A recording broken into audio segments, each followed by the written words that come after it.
शिर्डीतील महाअधिवेशनातून केंद्रीय गृहमंत्री अमित शहा यांनी उद्धव ठाकरेंवर टीकेचा भडीमार केला होता। त्यावर आता खासदार संजय राऊतांनी जोरदार उत्तर दिलंय।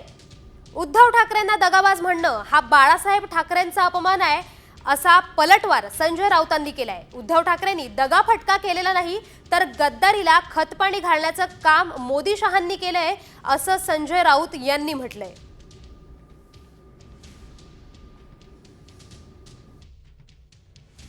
उद्धव ठाकरे जी ने हमारे साथ जो द्रोह किया था 2019 को, विचारधारा छोड़ी थी और बाला साहब ठाकरे के सिद्धांतों को छोड़ा था, झूठ फरेब कर कर मुख्यमंत्री बने थे, वो उद्धव ठाकरे जी को आपने उनकी जगह बताने का काम किया है।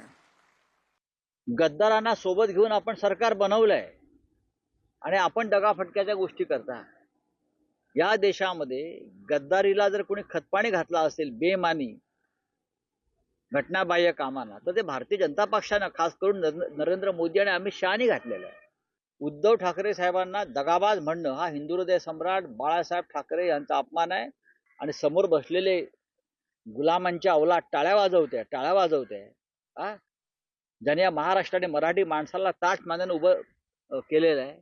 लाज वाटली पाहिजे टाळ्या वाजवायला।